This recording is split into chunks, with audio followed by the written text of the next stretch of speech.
गेलो मे coming sir म्हणून आतमध्ये गेलो तर ते इंटरव्ह्यूचं पॅनल असं असतं युपीएससीचं की घोड्याच्या नालाचा आकार असतो ना तशा पद्धतीने सिटिंग अरेंजमेंट असते, मध्ये एक चेअर असते आणि त्याच्यावर तुम्ही दिसत म्हणजे नख शिखांत सोल टू क्राऊन तुम्ही त्या पॅनलला दिसत असता. कोपऱ्यात एक सायकोअनालिस्ट बसलेले असतात, तुम्ही खरं किती बोलताय खोटं किती बोलताय आणि तुमचा कॉन्फिडन्स कसा आहे ते चेक करत असतात. आणि माझ्या शेजारी कुलकर्णी मॅडम एक होत्या, म्हणजे त्यांनी पॅनलनी इंग्रजीत प्रश्न विचारायचा, मॅडमनी मराठीत करून मला सांगायचा, मी मराठीत उत्तर द्यायचं, मॅडमनी इंग्रजीत करून त्यांना सांगायचं.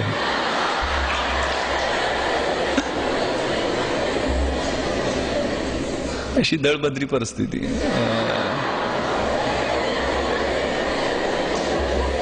तर लेफ्टनंट जनरल सुरेंद्रनाथनी सुरुवात केली, Vishwas why don't you speak in English. मराठीत सांगतो होतं सगळ्यांना, गावाकडचीच पुरात मायासारखीच असणार त्यावेळेच मी. तू इंग्रजीत का बोलत नाहीस, तुझं माझं थेट संभाषण होईल, there will be direct communication. मी म्हटलं sir I am from rural background, मी खेड्यातला आहे, प्लीज मला मराठीत बोलू दे, मी कम्फर्टेबल फील करेल. ते म्हणे Vishwas you try in broken English, मोडक्या तोडक्या इंग्रजीत बोलू म्हणे. म्हटलं sir okay I will try my best. म्हटलं सर मी माझा प्रयत्न करतो. त्यांनी विचारलं Vishwas you have been graduated, 94 मध्ये ग्रॅज्युएट झालायस, 3 वर्ष तू काय कर, व्हॉट आर यू डुईंग. मी उत्तर दिलं sir I have established one competitive study centre at my village which works for the upliftment of the rural youth as well as for disseminating rational and viable ideas in rural folks. ते चाट पडले, अरे you speak very good English. पण तेवढंच उत्तर मी पाठ करून ठेवलेलं होतं.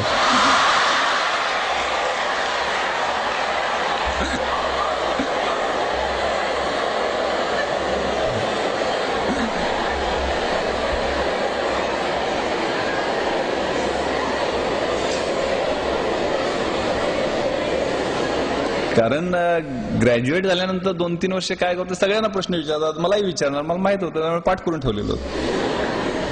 त्यानंतर माझं खरं इंग्रजी बाहेर यायला लागलं. पुढचा प्रश्न काय होता, माझा मराठी साहित्य विषय होता आणि त्यांनी मला विचारलं की Vishwas you might have heard about Ghashiram कोतवाल.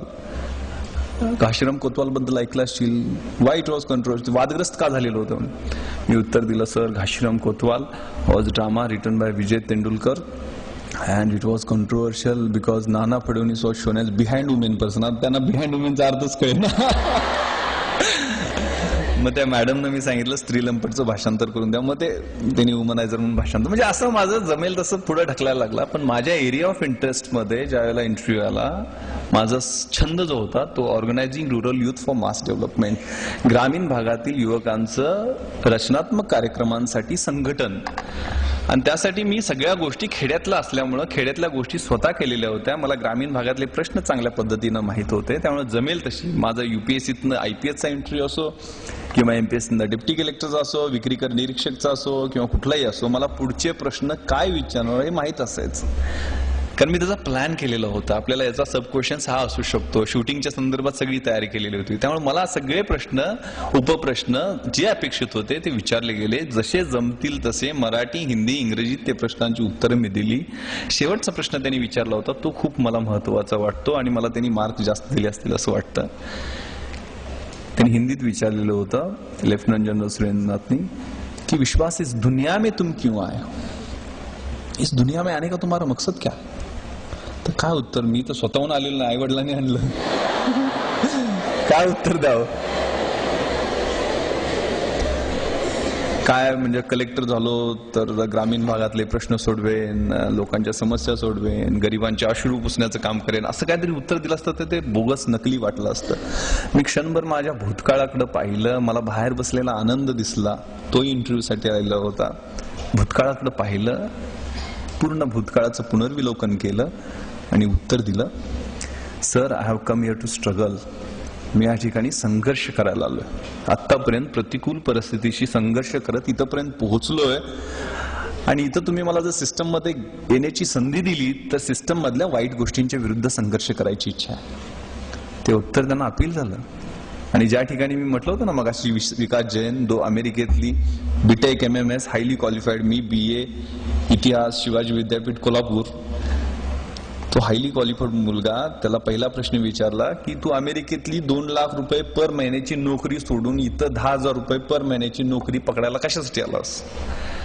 त्याला त्याचं उत्तर व्यवस्थित देता आलं नाही. त्याच्या इंटिग्रिटीबद्दल, त्याच्या ऑनेस्टीबद्दल, त्याच्या प्रामाणिकपणाबद्दल क्वेश्चन मार्क तयार झाला.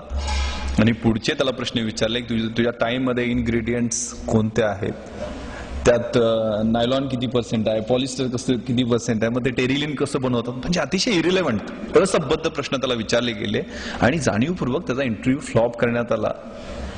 300 पैकी त्याला 80 मार्क होते. त्या ठिकाणी मला महाराष्ट्रात 1997ला सगळ्यात जास्त 210 मार्क दिलेले होते.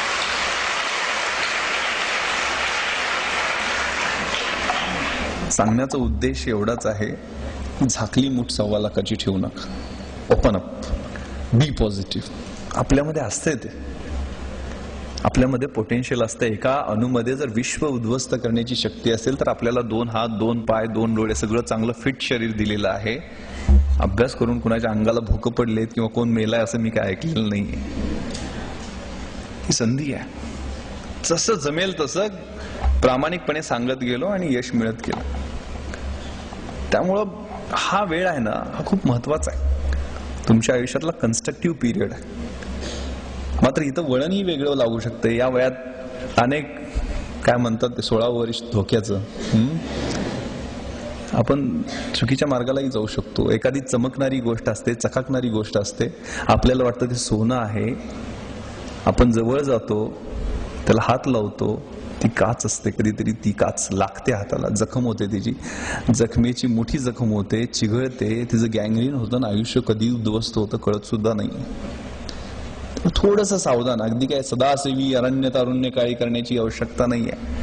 थोडं आपल्याला ज्यासाठी पाठवलेलं आहे घरून, आपले शिक्षक आपल्याची जे अपेक्षा करतायत त्यासाठी वेळ दिला पाहिजे, त्यासाठी प्लॅन केला पाहिजे.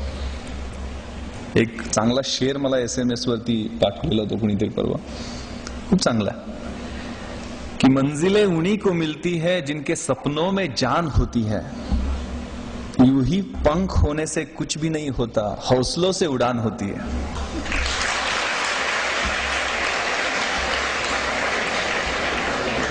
तुमच्यातला हौसला, तुमच्यातली जिद्द, तुमच्यातली इच्छाशक्ती, या गोष्टी तुमचं स्वप्न पूर्ण करणार आहेत. त्यामुळे प्लॅन करा.